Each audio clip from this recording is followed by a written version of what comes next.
Oke, jumpa lagi di Back to BDM. Kali ini saya akan mendiskusikan soal apa yang terjadi di Kuningan. Di Kuningan itu adalah di kantor Komisi Pemberantasan Korupsi.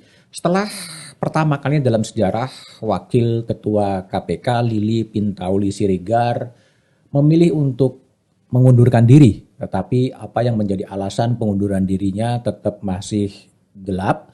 Awalnya akan ada sidang dari Dewan Pengawas KPK untuk mengadili Lili, tapi Lili mendahului dengan mundur sehingga sidang itu digugurkan.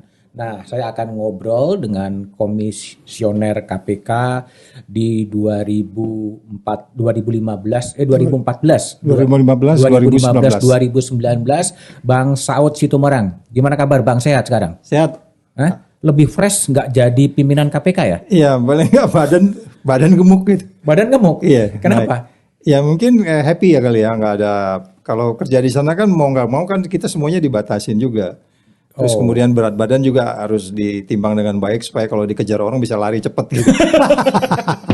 Sering dikejar orang? Ya paling nggak kalau ini paling nggak ngejar pesawat. Ngejar pesawat. Kalau mau ke Papua kan kita jam 3 harus dari rumah. Oke. Kadang-kadang kan ke Papua juga kan. Tapi penuh pembatasan pergaulan sosial menjadi komisioner KPK ya? Iya, dan itu yang mungkin banyak yang nggak dipahami ya.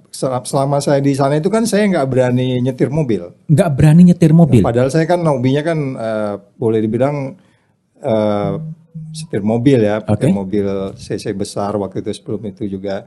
Tapi selama itu saya kalau ditanyanya, Pak kok nggak berani nyetir? Saya bilang nggak usah, karena kalau saya ngelanggar ayam aja itu bisa dipidanakan orang.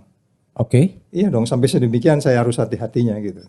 Kan selalu sejarah pimpinan KPK itu selalu dicari-cari kan? Sejarah pimpinan KPK selalu dicari-cari? Iya kan, beberapa diantaranya kan sebelumnya kan udah yang soal-soal yang sederhana yang dicari untuk kemudian dipidanakan orang.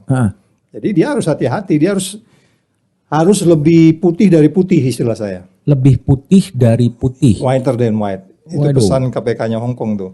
Oh, whiter than white. Jadi Anda bergaul tuh dibatasin oleh banyak peraturan-peraturan yang dulu kan pengawas internal yang mengawasin. Mungkin Mas Benen pernah dengar saya sama Pak Agus itu pakai batik lengan pendek dalam konferensi pers. Itu ditegur tertulis sama pengawas internal. Ditegur tertulis karena? Karena peraturannya harus batik lengan panjang. As simple as that gitu. Sampai baju pun kemudian diatur. Iya. Dan saya selalu ngambil contoh juga pegawai yang umpamanya tangan kanan megang tumbler, tangan kiri megang komputer. Terus dia bingung mau ngecat bel, lift yang terus pakai kakinya gitu. Itu bisa jadi urusannya pengawas internal. Begitu juga minjem helm di tempat parkir lupa ngembaliin. Lihat di lift ternyata yang di CCTV di sini itu dikejar orangnya, minta pertanggungjawaban, ditegur. Seingat saya potong gaji kalau nggak salah. Sampai urusan helm. Iya. Itu dibawa ke rumah lupa bawa lagi. Apalagi sebenarnya kode etik yang tidak boleh dilakukan oleh komisaris KPK waktu Bang Saud di sana? Ya, jadi sebenarnya kan intinya adalah menjaga resiko kan. Waktu itu kan kita mengambil konsultan. Sebenarnya ada berapa ribu resiko sih di pegawai KPK itu ada ribuan risiko yang ada pada kita. Umpamanya saya pergi pagi-pagi atau kemana jalan sendiri gitu kan. Kalau terjadi sesuatu kan itu bisa jadi kasus macam-macam. Ada orang bilang inilah itulah. Jadi harus tetap hati-hati. Ada ribuan risiko itu yang kemudian kita simpulkan harus perilaku seperti apa. Kalau mau pergi harus kolektif kolegial, izin dulu sama pimpinan yang lain. Contoh yang sederhana begini, ada satu partai politik umpamanya minta kita memberikan pengarahan di sana. Pengarahan dalam arti ya supaya tidak korupsi lah gitu. Dan kebetulan waktu itu saya yang hadir di sana. Tapi di situ ditanya dulu, ini siapa yang bisa? Koordinator Korseswim, koordinator sekretaris pimpinan itu tanya, Pak Agus ada nggak waktu tanggal sekian nih acaranya di sini. Saya bilang saya nggak bisa, ini nggak bisa, umpamanya gitu. Ibu Barzara bisa, atau sebaliknya yang lain nggak bisa, saya bisa. Jadi itu bagian dari check and balance. Saud kemana, tanggal berapa, oleh siapa, dan itu kemudian timnya harus mengamati, dan itu pengawas internal sudah punya jadwal pimpinan itu kemana aja. Jadi kalau dia pergi kemana-mana yang kemudian kita nggak tahu, nah ini jadi disasternya di situ. Jadi ketika katakanlah Bang Saud pergi ke satu daerah, itu semua tiket transportasi, tiket pesawat, akomodasi itu dibiayai oleh KPK. Iya, dibiayai. Semuanya dan itu semuanya kan kita apa namanya paketnya itu kan sudah diatur ya. Yang apa namanya kemudian ada nggak seperti pegawai negeri biasa gitu aturannya. Sehingga kalau sekian hari ya pokoknya kalau kamu naik kereta api tiketnya berapa, makan di restoran berapa kali, kalau dikasih uang 500 sisanya kembaliin gitu. Sisanya dikembalikan. Iya, bukan mesti dikantongin kan gitu bahwa dia berangkat per hari umpamanya begitu. Dan nggak boleh terima fasilitas penjemputan dan lain Oh sebagainya. enggak, itu sesuatu yang paling dilarang. Karena di situ kan ada risiko di situ. Itu termasuk risiko di situ. Kenapa dijemput sampai KPK dulu itu dilarang, sebetulnya apa yang dipertimbangkan? Yang paling utama sebenarnya kan konflik of interest ketika orang kita umpamanya datang ke mana, ke daerah, ke Papua umpamanya gitu. Di sana kemudian dijemput dengan sejumlah fasilitas dan lain-lain. Pada bagian lain kita kan ingin menunjukkan bahwa apa manajemen anti korupsi itu kan yang paling utama itu adalah bagaimana transparansinya. Ketika kemudian kita tidak transparan, kemudian ada konflik of interest di situ, itu kan bisa muncul ketika terjadi interaksi. Jadi kalau umpamanya mau katakanlah kita mau ketemu dengan pemerintah daerah dalam rangka umpamanya komite advokasi daerah itu ya, komite advokasi daerah itu Kadin dan swasta itu membentuk komite untuk bicara bisnis. Nah itu kita ya datang dengan ada tim kita dan biasanya juga kita lebih banyak sewa mobil sendiri gitu. Oh, oke. Ya. Oke. Bahkan untuk penyidik-penyidik saya dengar juga sampai air minum pun nggak boleh. Ya itu mereka lebih paham, lebih strict lagi karena kemudian kan kita kan punya pengalaman macam-macam ya dengan minuman ini. Kita belajar juga dari Malaysia kan, kita belajar juga dari negara-negara lain bahwa itu kan berisiko sebenarnya. Oh, jadi Iya kan? membawa minuman sendiri itu menghindari risiko diracun gitu Ya, misalnya. ya itu diantaranya selain memang pintu masuknya korupsi itu kan sangat sederhana. Pintu masuknya itu dari apa namanya? Iya sesuatu yang sederhana, bahkan umpamanya kita umpamanya seperti tadi tumpangan mobil tumpangan, jadi kita harus ketat di situ untuk kemudian kita bisa menjaga yang disebutnya detail devil is in detail itu kan teman-teman ICW sering bilang Iya. begitu. Dia bahwa pintu masuk untuk berbuat jahat itu sangat sederhana. Kalau kita mau sedikit lebih spesifik dengan kasus yang dialami oleh LPS ini kan pertanyaannya contohnya ada apa sih?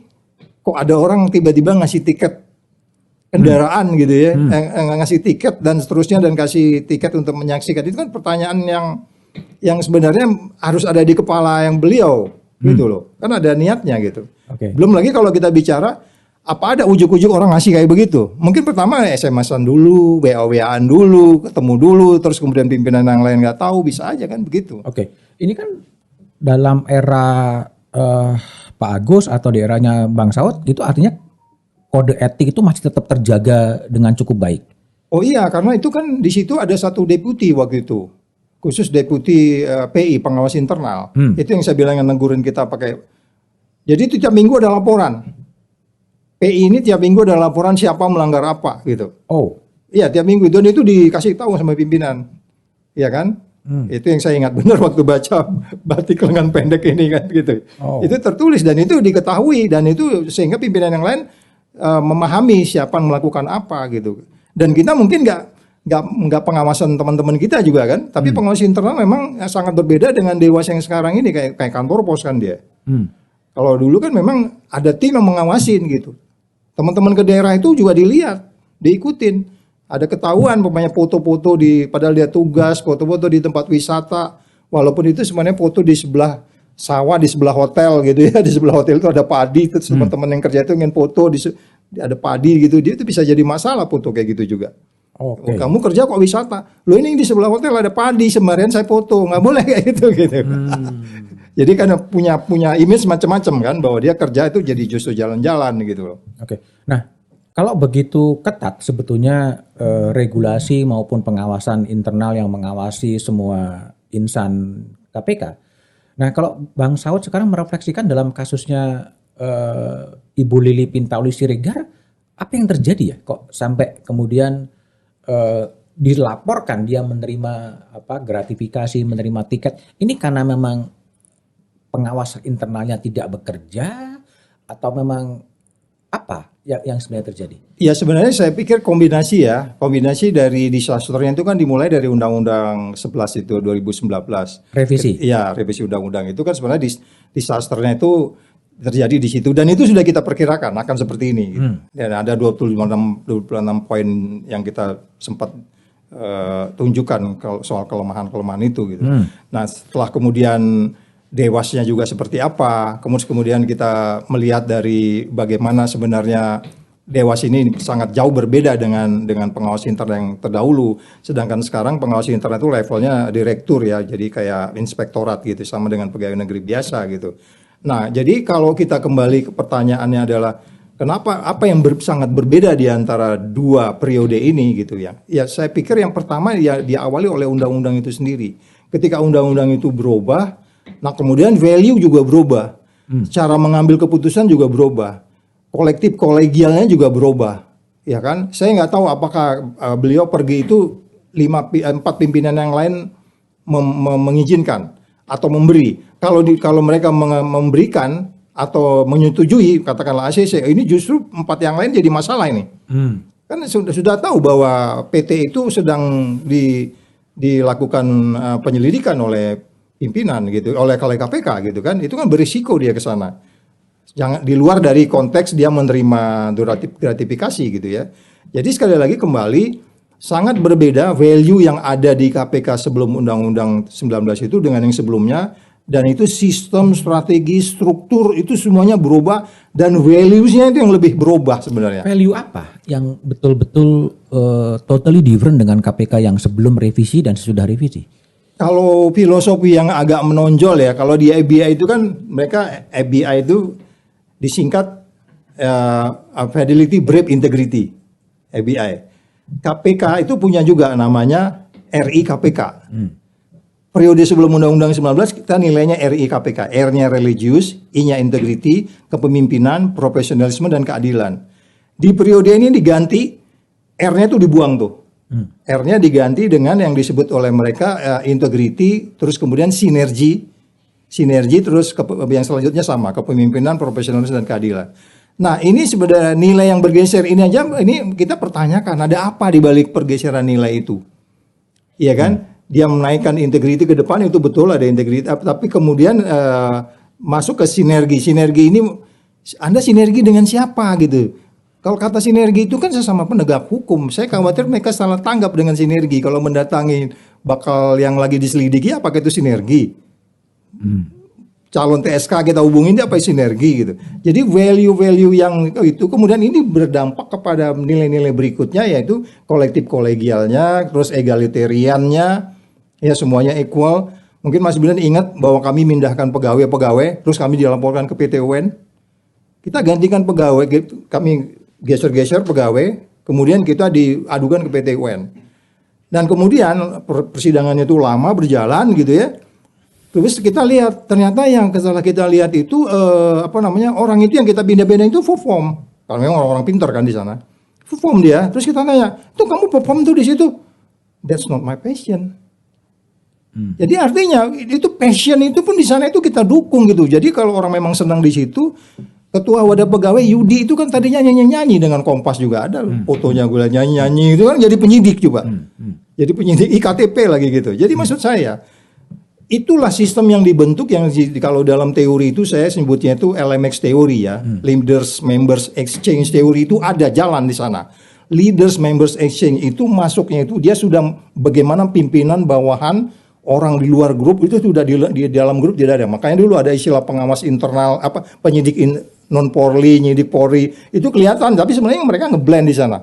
Karena teorinya itu sudah ada, leaders members exchange itu tidak ada perbedaan dan basically dasarnya itu adalah egalitarian itu. Semuanya sama. Sehingga ketika kita kemudian diadukan ke PT UN nggak mungkin kalau pegawai negeri biasa langsung PP 10 kali gitu ya.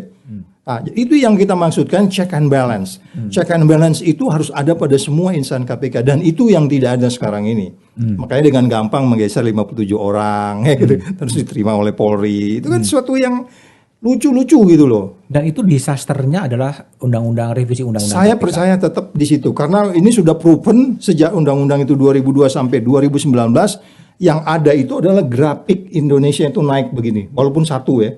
Sedikit nggak pernah turun gitu. Tapi begitu Undang-Undang 19 itu masuk, dia turun 3 dari 40 turun ke 37. Indeks persepsi korupsi. Emang orang luar negeri yang nilai kita ini orang-orang sableng semua? Enggak kan, itu ada 9 lembaga yang menilai itu.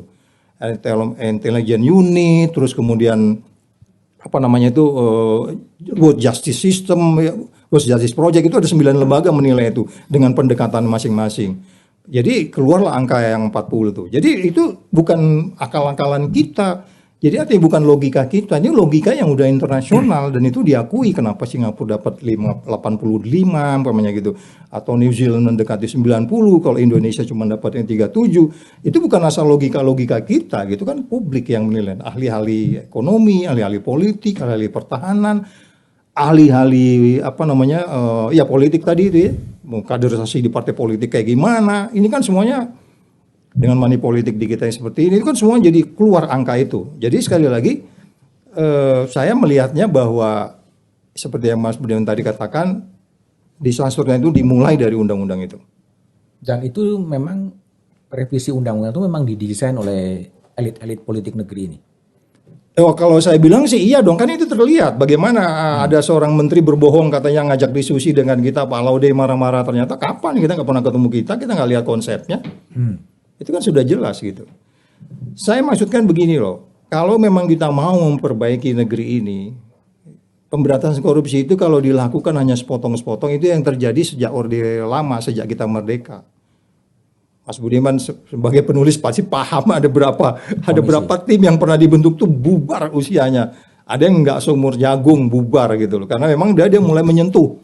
Karena waktu itu memang 2015, 2019 itu kan udah menyentuh banyak kekuasaan yang terganggu di situ. Wah ini udah bahaya nih.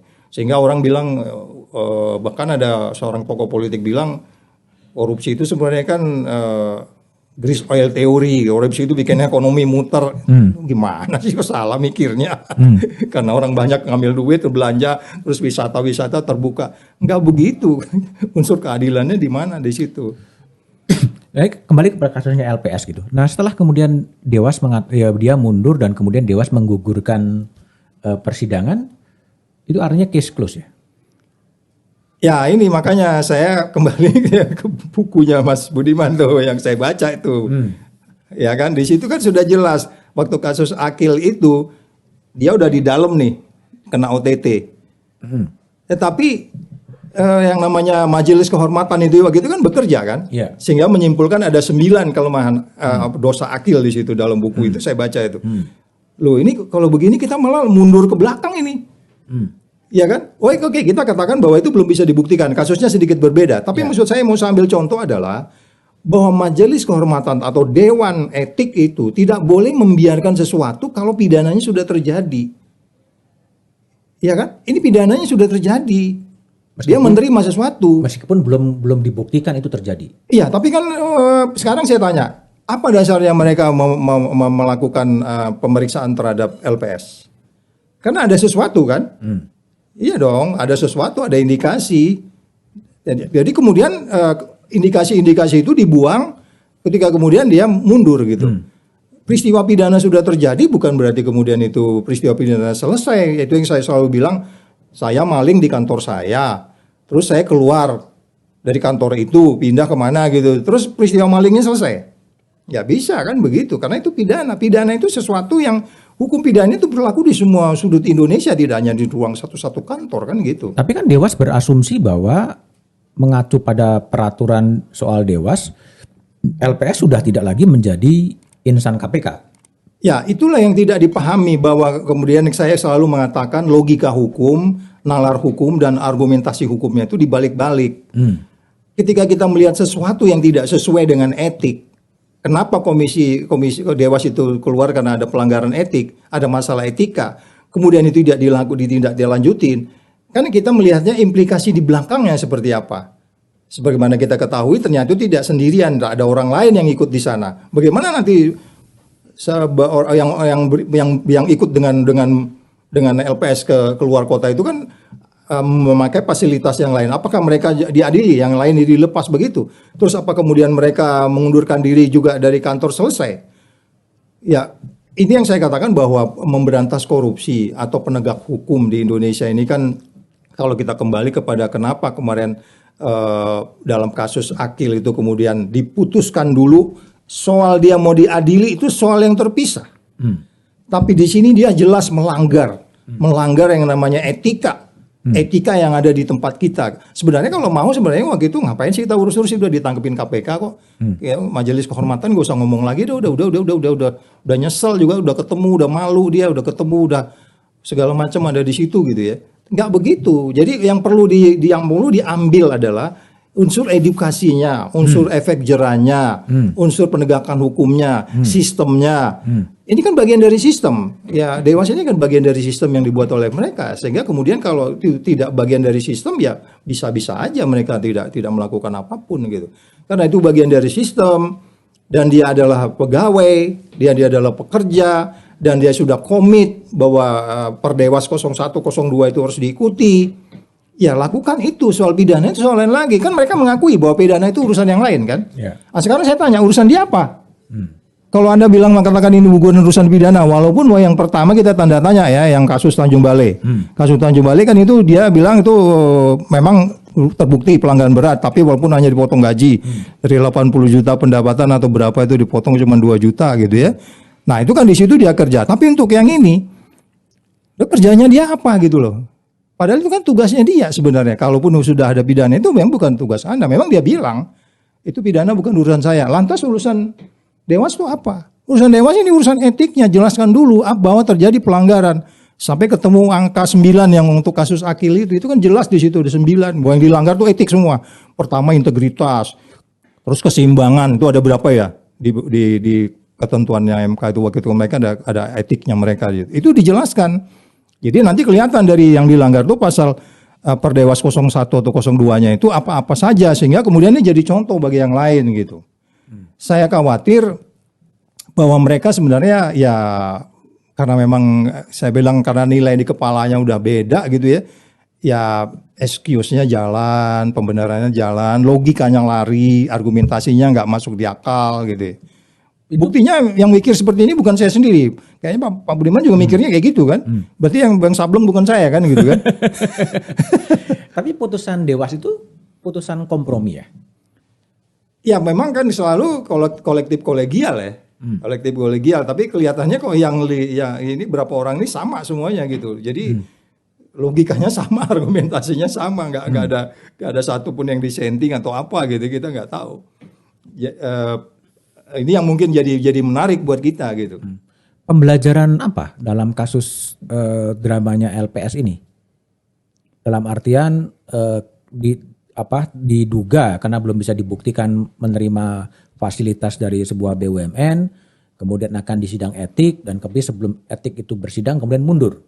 Ini pembelajaran yang positif bagi para insan-insan KPK atau penegak hukum lain atau gimana kalau menurut Bang Saud? Ya, inilah menurut saya kalau yang menunjukkan bahwa ketika kita mau punya konflik di dalam diri kita, di dalam lingkungan kita, interestnya itu apa buat mereka itu? Interestnya itu kan sebenarnya interestnya ya buat pemberantasan korupsi secara keseluruhan kan Pak. Interestnya mereka ini apa sekarang? Konflik interestnya itu apa? Saya coba mereka apa ya interest mereka ini? Kalau dia bicara interestnya adalah memang ini untuk pemberantasan korupsi, which is ada orang yang paling tinggi di Indonesia ini pemberantasan korupsinya kemudian melakukan satu tindak pidana yang diduga gratifikasi dan seterusnya itu. Kok itu dianggap sesuatu yang biasa? Sehingga kan kita bertanya, interest mereka kemana? Interestnya sama temannya? Apakah itu yang mereka maksud dengan kolektif kolegial itu sama-sama saling melindungi dan seterusnya? Atau mendiminis atau menghilangkan perbuatan-perbuatan yang etik yang sebenarnya dilanggar? Mereka kan tidak mengatakan tidak pelanggaran etik, cuman mundur dianggap gugur gitu.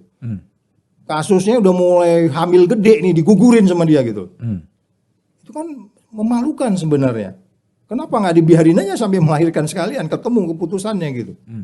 Itu digugurin kan dia bilang, kasusnya gugur dia bilang begitu kan. Yeah. Digugurin sama dia kasus yang lagi mau hamil gede ini. Jadi sekali lagi ini suatu yang menurut saya pembelajaran apa yang bisa kita ambil dari sini. Saya khawatir ya kita sudah nggak jadi idola. Akibatnya yang saya lihat orang itu kayak undermine aja gitu, anggap remeh aja pemberantasan korupsi, perilaku nggak berubah. Dan ini kan berbahaya buat negara. Ini berbahaya kan orang tuh. Pemberantasan korupsi itu memang harus ada satu yang dilihat, itu yang disebutnya contoh dan menginspirasi orang. Coba ya, yang dilakukan Lee Kuan Yew kan sederhana ketika dia memecat temannya seperjuangan mendirikan negara Singapura kan, dia pecat menterinya, yang kemudian mati, saya nggak tahu itu apa bunuh diri atau apa, tapi karena itu di fire sama dia, sama-sama seperjuangan dengan dia, temannya dekatnya gitu. Nah itu menginspirasi masyarakat untuk kemudian tidak buang sampah sembarangan, tertib, bayar pajak, menghargai orang lain. Nah sekarang yang menginspirasi ini siapa coba negeri ini? Kita lihat aja dulu deh. Siapa yang bisa sekarang menginspirasi Indonesia untuk anti korupsi secara sistem? Strukturnya itu siapa coba? Oke lah mungkin kita ini coba ada yang bikin nulis buku, teman-teman ICW nulis buku, menginspirasi, bikin penelitian. Tapi yang structured itu siapa sekarang yang bisa menginspire the people that corruption is sesuatu yang membuat negara ini bisa seperti Sri Lanka gitu. Orang nggak pernah sadar. Sri Lanka itu presidennya itu orang yang paling keren dalam pemberantasan korupsi di mulanya, termasuk pemberantasan terorisme. Dia termasuk dibilang tuh seperti kayak pejuang gitu. Belakangan juga bubar tuh negara, dikejar-kejar dia lari kemana sekarang? Karena memang tidak menginspirasi itu yang menurut saya itu yang paling penting kalau pembelajaran yang kita ambil dari sini. Jadi Dewas dan KPK tidak menginspire people untuk stop korupsi. Itu Pak. Mungkin perannya sudah diambil oleh penegak hukum lain. Ya bisa jadi. Makanya orang bilang ya udah kalau Bonyamin bilang kan udah uangin KPK serahin aja kejaksaan mulai keren kerjanya gitu. Nggak bisa gitu karena piagam PBB yang kita tanda tangani itu, piagam PBB anti korupsi UNCIS itu menjelaskan bahwa dalam satu negara harus ada satu badan anti korupsi yang kemudian itu independen. Nah sekarang independen nggak kalau di bawah presiden langsung dengan undang-undang 19 itu. Ya, ini kan udah banyak lagi nih naskah akademik yang bisa diperdebatkan dengan posisinya sebagai ASN, sebagai aparatur sipil yang langsung di bawah presiden. Oke, di banyak negara itu memang di bawah presiden langsung, tapi kan dia tegas bener. Dia pegang bener ini, sehingga ada terjadi sesuatu dan penentukan kepala anti korupsi itu nggak mesti lewat pansel kayak kita kan. Tunjuk, tapi sehingga ada pertanggungjawaban, ada apa-apa gampang tanggung jawabnya. Sekarang ini kan panselnya disarah-sarahin. Hasil psikotes memang bagus. Saya tanyakan panselnya kemarin, ini gimana sih ibu itu bisa lewat begitu, psikotesnya gimana? Susah Pak Saud, kan kalau orang terlalu sering psikotes kan dia bisa lulus gitu. Ya maksud saya orang baik bisa jadi jelek, berarti kan sistem yang jelek. Tapi orang jelek bisa jadi baik Dalam sistem yang baik. Ya, dalam sistem baik. Jadi ini kan semuanya kombinasinya gitu loh, Mas. Ya. Tapi kalau pertanyaan saya, dalam posisi yang seperti sekarang, apakah memang KPK masih bisa diharapkan sebagai pelopor atau garda terdepan untuk pemberantasan korupsi? Kembali lagi yang tadi bilang, katakanlah undang-undang itu jelek, katakanlah dia katakan bahwa ASN sekarang mental aja nih kayak mental pegawai biasa gitu ya. Karena bagaimanapun mindsetnya begitu. Tetapi ketika kemudian kita berharap untuk kemudian kalau memang mereka mau, kan KUHAP-nya masih di sana. Kalau kita bicara penindakan, nggak ada yang berubah kan. Yang berubah itu hanya kalau bahasa manajemen itu kan strukturnya, strateginya, sistemnya. Kemudian skills-nya, stafnya yang berubah-berubah. Kalau dulu stafnya itu nggak sembarangan ya kan, rekrutnya. Sekarang saya nggak tahu modelnya kayak gimana. Tetapi kalau udah nilainya di dalam itu udah hancur, ya kita nggak bisa berharap banyak. Sehingga kemudian bagaimana sistem yang ada sekarang itu untuk bisa sustain, untuk kemudian kita bisa berharap dengan undang-undang yang ada itu pun kalau itu dilakukan dengan benar sebenarnya mereka bisa perform. Karena kan mereka bekerja kalau penindakan atasnya KUHAP, kan KUHAP-nya belum berubah gitu kan. Ya, tapi kemudian ketika orangnya di sana, men-nya bermasalah karena memang nilai di kepalanya sudah berbeda. Ini yang mungkin saya mengatakan diperlukan satu perubahan yang revolusioner cara berpikir. Katakanlah undang-undang yang ada itu masih ya, kalau kita umpamakan dengan CPIB lah, CPIB di Singapura, mereka beberapa polisi juga di dalam, bertanggung jawabnya langsung kepada Perdana Menteri dan seterusnya. Terus kemudian nggak seperti di Indonesia, mereka kan nggak bisa nuntut. Kalau KPK kan waktu itu pimpinan itu penyidik dan penuntut. Sekarang sudah enggak, ya kan? Tidak penyidik, tidak penyidik dan tidak penuntut. Tetapi kan masih ada staf. Fungsi manajemennya masih jalan. Nah, yang 5 ini masih melakukan fungsi-fungsi manajemen penyidikan, penyelidikan, pencegahan dengan baik gak? Dengan jauh dari perilaku konflik of interest. Nah, itu yang saya belum bisa pastikan. Kita lihat aja kasus. Karena saya ada punya satu kasus yang kami tersangkakan itu September 2019 sebelum kita selesai. Sampai sekarang itu kasus masih mendem. Padahal itu sudah kita TSK-kan. Padahal dia selalu bilang nggak boleh terkatung-katung kan. Kasus itu masih belum saya lihat. Berita terakhirnya April 2016 something gitu.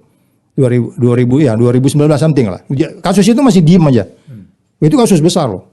Kasus besar. Jadi apa tuh? Adalah kasus, tapi ada nanti Mas tadi di media ada kasusnya. Aku nggak bisa nyebut orangnya. Besar gitu. itu dalam artian amount, dalam jumlah? Iya besar jumlah karena itu menyangkut energi juga, menyangkut energi yang menurut saya itu sangat strategis. Tapi saya nggak tahu. Saya tanya sama teman-teman ICW kemarin, itu kasus itu kamu dalamin nggak? Oh iya Pak Saud, kita nggak tahu.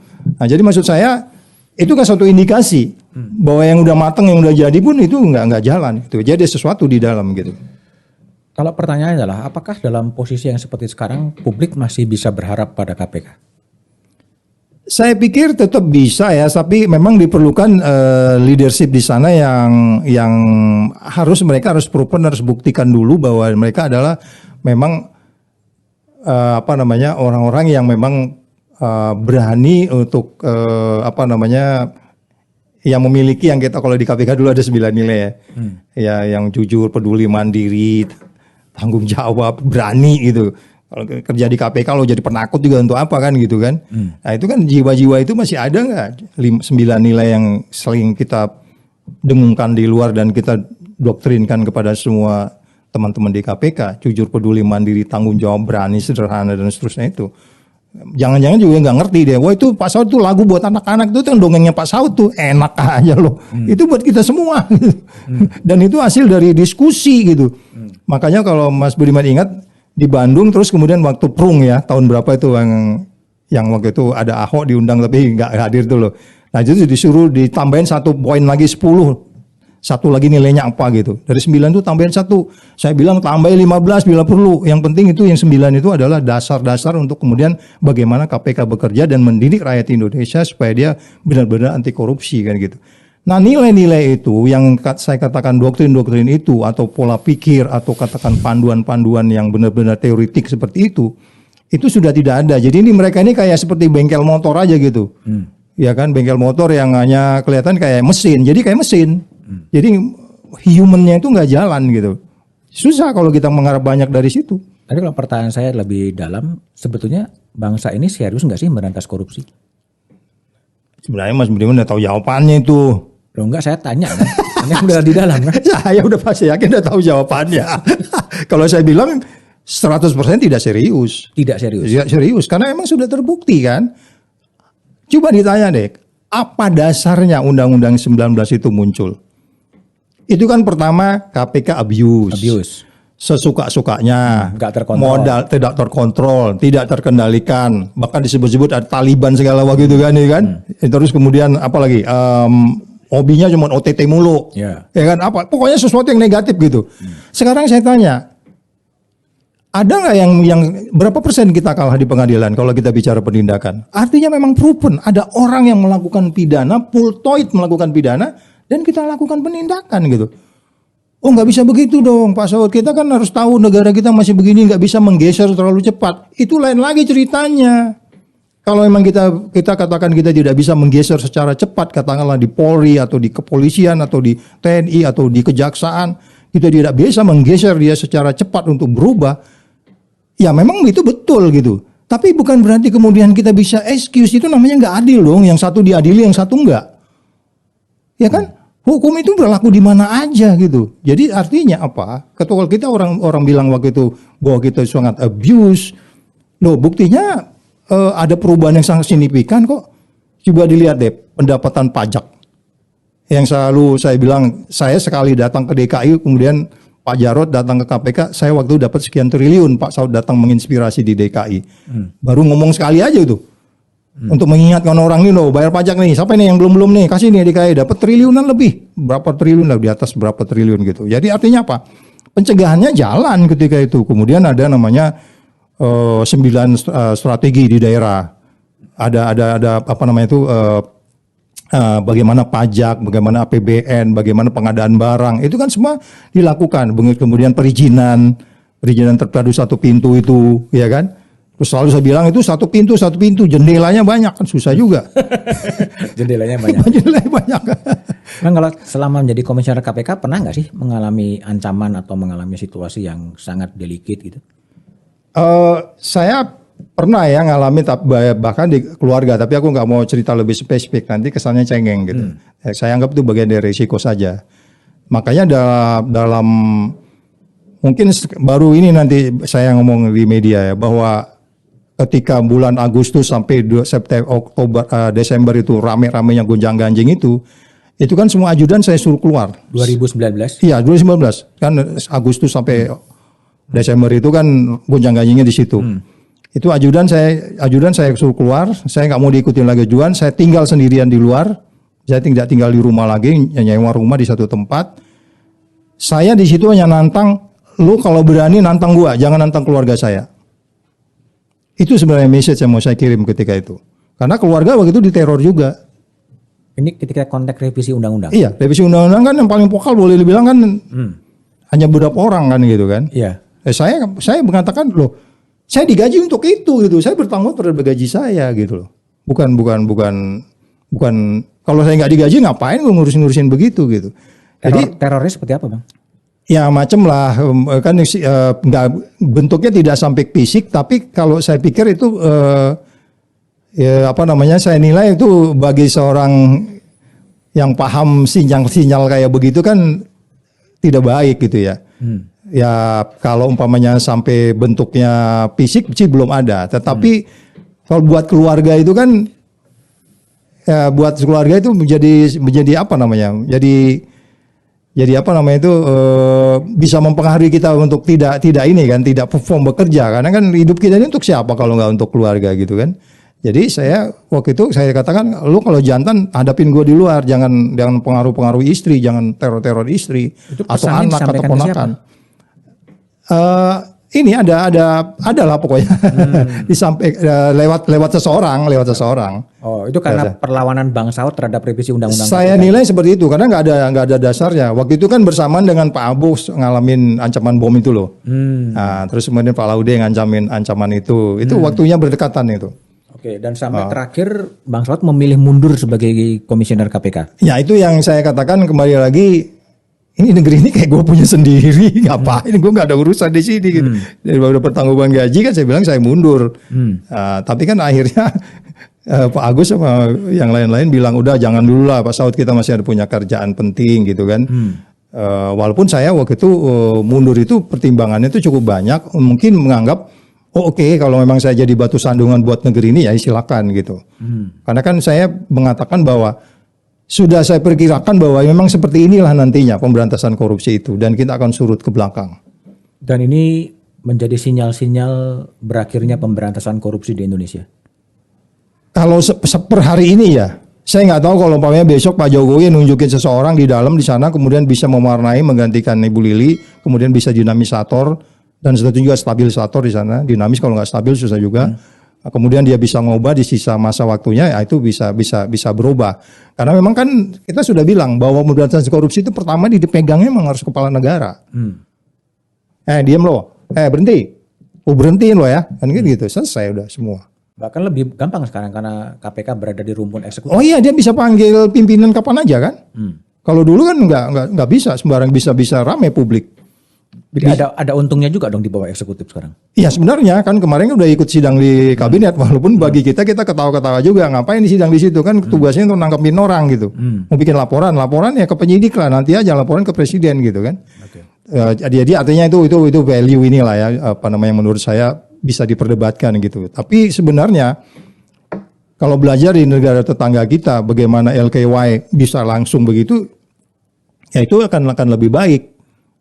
Ya bayangin Pak, Bapak hanya tinggal perintah-perintah, yang itu gue denger nggak bener loh. Lu kejar ini, lu selesaikan yang ini. Ini pajak nih kok begini nih. Di pertumbuhan ekonomi, resesi kita menuju pertumbuhan ekonomi sekian persen nih. Kan begitu. Jadi sehingga saya pikir akan lebih bagus sebenarnya. Setelah pensiun sebagai komisioner, apa yang dikerjain oleh Bang Saud sekarang? Ya bikin lagu. Bikin lagu. Bikin lagu. Lagu apa? Macam-macam, mulai dari lagu yang paling tua yang dibuat oleh Ismail Marzuki. Nanti bisa lihat di YouTube saya, Saud Situmorang, itu judulnya Yi. Yi itu bahasa Belandanya you ya Pak. Yi itu ya kira-kira gitu. Terus kemudian ada lagu-lagu lain yang sedikit ke 80-an, 2000-an, tapi saya ambil filosofi lagu itu. Contohnya kalau saya ambil lagu terakhir itu lagu siapa? Yang lagi sakit tuh? Justin Bieber. Justin Bieber aku nyanyikan lagunya What Do You Mean. Justin Bieber dalam lagu itu mengatakan, lo itu apa sih bilang ke kiri ke kanan, bilang ke kanan tapi ke kiri. Itu kan di Indonesia kayak gitu sekarang ini. Lu bilang ke kiri tapi lu ke kanan, bilang ke kanan tapi ke kiri. Apa maksud lu gitu? Saya mainkan lagu itu contohnya gitu lah. Main musik? Pakai saxophone ya. Pakai saxophone? Iya. Cuman di arrange bentuknya kayak orkestra Rian dari temen ponakan yang arrange lagunya. Ngapain tiba-tiba bikin lagu itu? Iya kan biasa gitu, orang Batak kan darahnya Situmorang kayak gitu kan. Sitor Situmorang, Saud Situmorang Jogja. Terus apa lagi itu? Sitor Nahum Situmorang, darahnya itu darah nyanyi. Dari dulu memang pemusik gitu? Ya mulai dari aku nggak profesional sih, nggak pinter-pinter amat bermain ya. Tetapi ya bisa lah minda-minda kantut. Kalau Rian bilang kamu nggak pinter amat tapi nggak jelek amat. Oke. Dan sekarang selalu itu diproduksi dan dimasuk dalam kanal YouTube. Iya dimasukkan di YouTube dan saat ini sudah ada 3 lagu ya. Ya ada lagu Yi, terus kemudian What Do You Mean, terus lagu lama dari Procol Harum, apa tuh yang lama itu? Bukan Whiter Shade of Pale. Whiter Shade of Pale itu kan di situ itu apa namanya menggambarkan lagu itu bahwa kalau bisa kita di dalam menjalani kehidupan kita itu ya harus menjaga kesucian kita kira-kira gitu loh. Kira-kira paling begitu aja Mas. Jadi nggak bisa nasihatin orang lagi kan? Iya. Ya nasihatin lewat lagu gitu. Tapi pesan lagu-lagu yang dipilih itu lagu-lagu apa? Ada pesan-pesan apa? Iya pesan moralnya adalah bagaimana sebenarnya basically gambar besarnya integrity. Integrity. Iya integritas. Jadi tadi kan lagu Justin Bieber itu kan bilang ke kiri kok ke kanan, itu kan nggak berintegritas namanya. Bilang ke sono padahal ke sono nggak ke sono, bilang terima nggak terima kan gitu. Ada tujuan tertentu di memperjuangkan sebuah nilai melalui lagu-lagu itu karena iseng-iseng aja sebetulnya. Karena memang selama 4 tahun di KPK kan kerjaan saya di luar tanda tanganin penyidikan kan juga diantaranya kan ngedongeng Mas. Ngedongeng? Dongeng di depan anak-anak. Dongeng. Mas pernah cerita lucu loh dongeng. Anak umur 7 tahun. Anak umur 7 tahun ngedongeng, saya panggil. Kamu sini saya bilang. Nanti kalau udah besar mau jadi apa? Saya mau jadi pembalap. 7 tahun itu belum sekolah tuh. Namanya Abi. Ada foto-fotonya di media. Terus saya tanya, "Oh, kamu jadi pembalap. Kalau jadi pembalap nanti kira-kira mobilnya pakai baterai atau pakai mesin biasa?" Tahu nggak kata yang keluar dari mulutnya, Mas? Yang keluar dari kata dari mulutnya, dia ngomong emisi.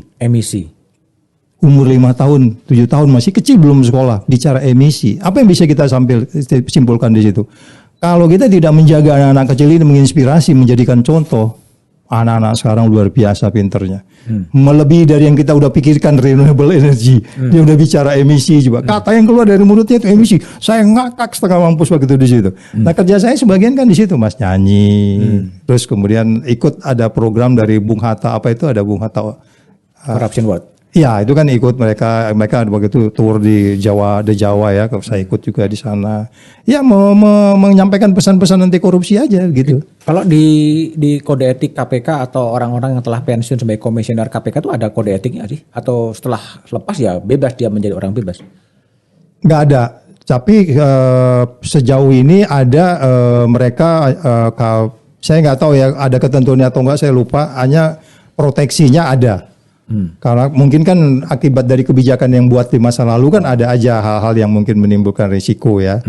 Jadi dirinya sudah bebas. Sama dengan kemarin saya kan di approve beberapa orang. Tapi kalau Febri mengatakan saya nggak usah masuk parpol. Abang nggak boleh masuk parpol katanya. Kasihan. Bukan kasihan apanya? Dia bicara apa ya?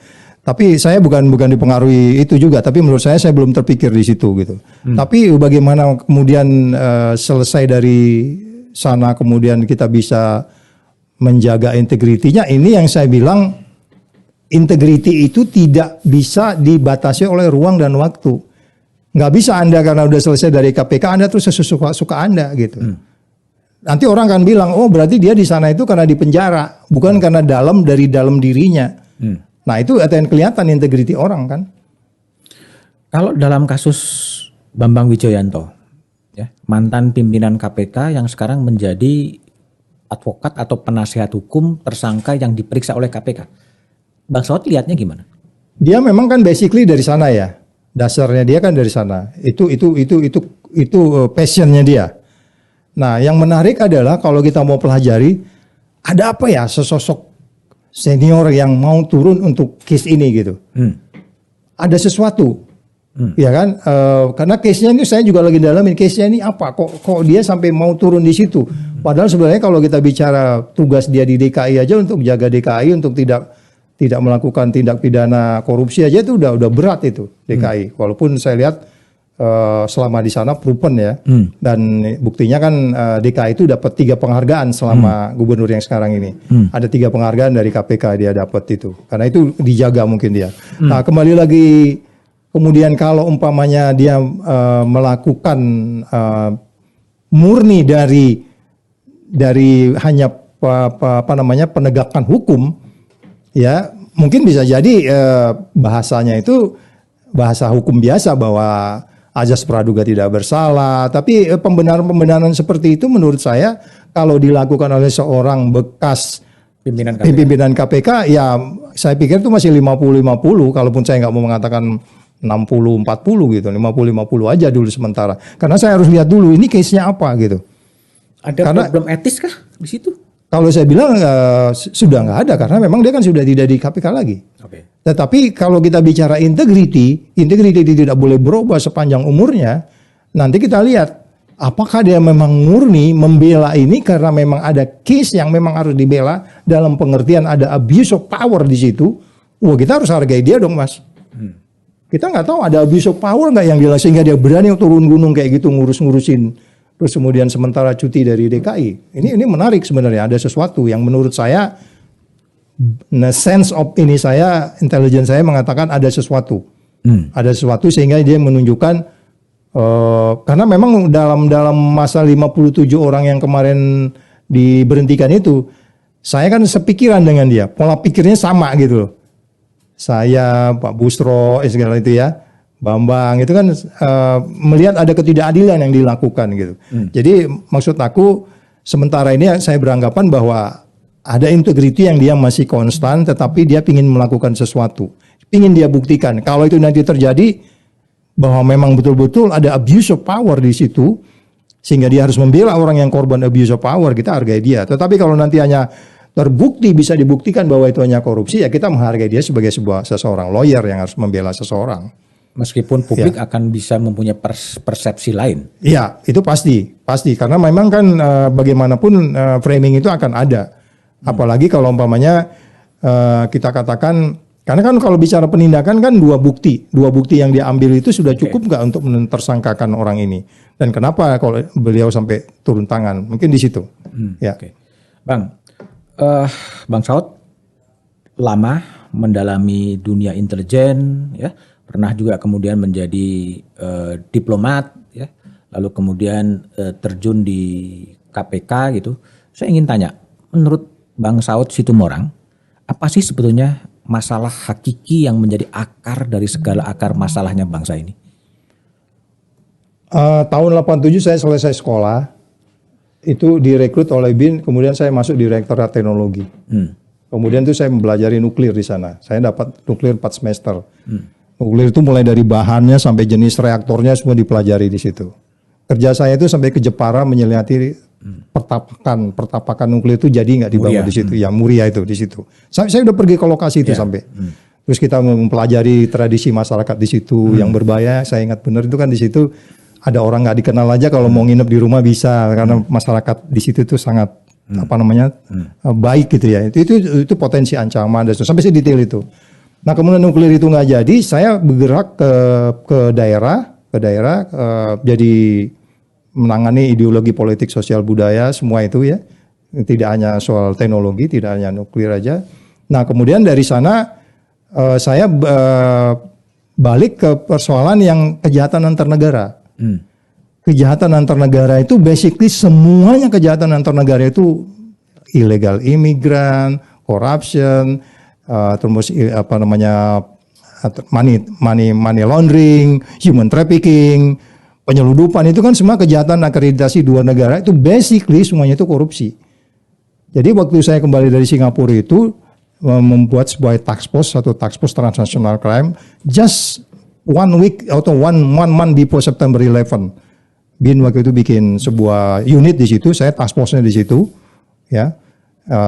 Kejahatan antar negara, dan basically memang kan di situ semuanya korupsi. Dari situ saya tertarik ke korupsi ini. Artinya menurut refleksi Bang Saud bahwa akar masalah dari bangsa ini adalah korupsi. Yes, absolutely. Itu pasti. Apapun masalahnya. Sekarang kita lihat juga sekolah-sekolah yang sudah mulai sesuka-sukanya, bahkan beberapa tempat-tempat itu melakukan tindakan-tindakan abuse terhadap anak-anak, ya seks terhadap anak-anak segala macam. Itu kan sebenarnya karena memang hukum tidak bisa dianggap sebagai sebuah panglima lagi, sehingga orang menggampangkan dengan pakai kekuatan-kekuatan di luar hukum, dalam hal ini massa dan lain-lain. Dan itu kan semua pintu-pintu yang muncul akibat dari perilaku korup sebenarnya. Okay. Korup oleh rakyatnya dan juga oleh ini aparatnya gitu. Kalau kemudian pertanyaan adalah negara mana sih yang menurut Bang Saud itu menjadi negara yang idaman? Seharusnya Indonesia itu bergerak ke negara yang seperti dibayangkan Bang Saud. Negara mana itu? Mas Budiman, jarak Singapura dengan Batam itu cuma 18 kilo. Oke. Saya hidup di Singapura 3,5 tahun. Ada satu pohon, kita boleh ngambil buah pohon itu kalau dia jatuh sendiri. Kalau kita pingin pohon buah itu kita ambil, kita goyang-goyang supaya buahnya jatuh, itu sudah melanggar, itu bisa dihukum.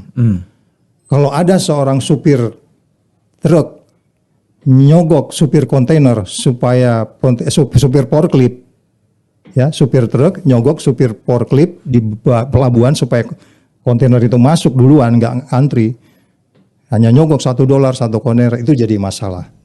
Atau tukang ikan nyogok restoran supaya ikannya dibeli. Padahal kualitasnya seperti apa umpamanya begitu, ya itu mengancam wisatawan juga kalau ikan nggak segar dibeli kan, itu pun jadi masalah. Jadi saya bilang sih contoh yang paling baik gak usah jauh-jauh, tetangga kita aja. Singapura. Gitu. Dan semua kita kan sudah pernah ke sana gitu. Ya. Coba yang tukang es krim yang $1 itu sekarang masih ada di situ gitu. Tahun 2000 berapa saya masih di situ. Orang tuh kok sehat begitu ya, gembira kali ngerjainnya. Oke. Itu kalau negara, nation state. Tapi kalau pemimpin yang menjadi idola dari Bang Saud Situmorang siapa? Kalau buat ASEAN tetap LKY ya, Lee Kuan Yew. Ya, kita lihat bagaimana dia menurunkan kepada Lee Hsien Loong anaknya sekarang. Terus kemudian juga anaknya satu lagi Lee Hsien Yang yang pernah yang pernah menangani Singapore Airlines atau Singtel ya. Itu semuanya kan bahkan menantunya kan Madam Ho Ching itu di holdingnya Temasek, holdingnya Singapura. Itu nggak ribut tuh rakyatnya, happy aja, karena memang dia proven, dia KPI-nya jalan, ya kinerjanya jalan. Terus kemudian Lee Hsien Loong juga sekarang meneruskan apa yang diwariskan oleh bapaknya, dan selalu dia pidato kemana-mana, apa yang saya lakukan ini adalah warisan papa saya. Nah itu untuk ASEAN. Tapi kalau untuk luar negeri saya tetap George Washington. George Washington itu bilang gini, it's better to be alone in a bad company. Jadi mending kamu sendirian daripada bergaul sama orang-orang jahat gitu. Oke. Saya ingin tahu Indonesian Dream, Indonesian 2045 atau 100 tahun Republik versi Bang Saud seperti apa? Nah ini yang menurut saya kalau kita bicara sustainability-nya 2045 itu kan dalam bayangan saya bahwa kita berada pada indeks persepsi korupsi 80 minimal. Kalau memang kita mau bicara sustainable ya. rakyatnya tertib, bayar pajak, nggak main musik kenceng-kenceng, nggak lagi guru abuse terhadap murid atau murid nimpukin guru, semuanya tertib, semuanya begitu. Ya walaupun pasti akan ada kecelakaan ya, seperti di Singapura juga ada aja orang buat kulit durian dari apartemen lagi ribut dengan istri kali gitu ya. Tapi maksud saya adalah generalnya itu tahun 2045 kalau kita bicara pertumbuhan ekonomi katakanlah mencapai 7%, ya itu kan syaratnya banyak. Ya perizinan. Sekarang jujur aja dulu lah. Jujur aja kita menilai, nggak usah saya nunjuk buktinya lah, bahwa ada orang mendirikan hotel itu masih susah banget, izinnya banyak banget, pemadam kebakaran ini segala macam. Yang dibilang satu pintu itu, ya jendelanya banyak gitu loh. Iya kan? Kan padahal kalau Pak Pahla dan saya itu waktu mengatakan satu pintu itu adalah satu deret, bila perlu hanya pindah meja gitu loh. Yeah. Orangnya deret di situ. Perizinan terpadu satu pintu itu duduk di situ, bagian pembakaran di sini, lingkungan di sini. Terus izin gangguan di sini, yang ngurus lift sini, itu satu tempat. Nyatanya kan itu satu tempat, tapi nggak seperti itu. Jadi sekali lagi kalau kembali ke 2045 kita pingin seperti apa yang kita impikan negara yang gak usah jauh-jauh lah, negara kalau ngebayangin Eropa kan susah. Eropa kan musim dingin orang tidur semua gitu, 6 bulan itu kan, atau Australia. Tapi kan Indonesia yang 24 jam bisa pakai celana pendek itu kan Singapura. Jadi pertumbuhan ekonominya itu masyarakat keluar rumah, mesin putar, yang memutar mesin ekonomi, wisata, kunjungan, restoran, segala macam itu kan tetangga kita itu. Jadi saya pikir kalau kita pingin seperti mereka ya Anda harus bayar pajak, Anda harus tertib, nggak boleh speeding di jalan tol. Kalau speeding di jalan tol Anda didenda ya bayar, bukan nyogok dan seterusnya. Terus kalau mengurus SIM Anda juga harus, kalau memang nggak lulus ujian ya nggak lulus ujian dan seterusnya dan seterusnya. Tapi kalau umpamanya kita tidak bisa sampai sesimpel-simpel itu, karena korupsi itu kan bikin sebel itu kan yang kecil-kecil itu, Mas. Iya kan? Kalau itu nggak bisa kita bereskan, makanya saya bilang salah besar kalau KPK itu hanya bicara kasus-kasus besar. Okay. Makanya bukan hanya penyelenggara negara sebenarnya itu. Tadi kan kasus Singapura kan tukang ikan sama restoran. KPK kan nggak bisa masuk di situ. Oh udah bilang nggak bisa masuk. KPK itu berdiri karena kita memang ada masalah dengan penegak hukum. Iya, tapi kita sudah ubah itu. Harus kita ubah. Siapa yang menangani yang kecil-kecil ini gitu? Yang nimpuk-nimpukin kereta, bikin sebel gitu kan? Ya kan itu kan nggak bisa kita ini kan dengan alasan pembenaran itu kelakuan anak-anak. Iya memang benar nggak bisa diadili. Tapi kenapa anak-anak kita sampai tawuran ya gitu kan? Tapi pada bagian lain ada anak kecil yang udah ngerti emisi loh. Wah anak-anak pintar ini kalau nggak dididik mau jadi apa tahun 2045? Iya kan? Kalau bagi Bang Saud sendiri dream apa sekarang setelah pensiun dari KPK? Apa yang mau dikerjakan? Ya saya pikir karena memang kita pemberantasan korupsi harus kesinambungan. Dalam pikiran saya adalah ketemu pemimpin yang membuat suatu teamwork yang kuat gitu loh. Okay. Teamwork yang kuat yang kemudian berefek jerah, yang kemudian biarlah hukum itu di posisi hukum itu. Jadi jangan posisi politik. Hukum itu premisnya premis hukum gitu. Okay. Dream saya itu di situ aja. Tapi kalau umpamanya kita harus excuse bahwa kita tadi kan di bagian depan kita bicara nggak bisa mendorong perubahan dengan cepat, ya pelan. KPK juga mengerti juga kok, banyak juga kasus-kasus yang kita anggap tidak priority tapi kemudian diprioritaskan yang lain. Kan 7.000 surat yang masuk itu emang orang gila semua itu ngirim surat ke KPK itu. Setahun tuh udah 7.000 surat lebih loh Mas. Ini memang orang sableng apa ngirim surat itu? Nggak mungkin kan? Katakanlah 3.500 ya kan? Gimana? Indonesia bebas korupsi mungkin akan tercapai? Ya, saya pikir syaratnya adalah pertama kalau memang belajar dari negara lain, memang penegak hukum dulu yang harus diberesin. Okay. Penegak hukum harus diberesin. Belajar dari negara-negara lain itu penegak hukumnya, karena kalau Ibu Basaria istilahnya gini, Pak Saud nih polisi kalau benar negara ini benar gitu. Ibu Basaria lah aku quote nih, Ibu Basaria yang bilang itu. Dia yang bilang aku quote itu. Oke, Bang Saud, thank you ya. Telah ngobrol di Back to BDM. Teman-teman, itulah obrolan saya dengan Saud Situmorang ya, yang pernah menjadi komisioner KPK. Anda bisa setuju, bisa tidak setuju, silahkan berikan komentar di kolom komen. Thank you. Ya. Bang, thank you. Ya, terima kasih.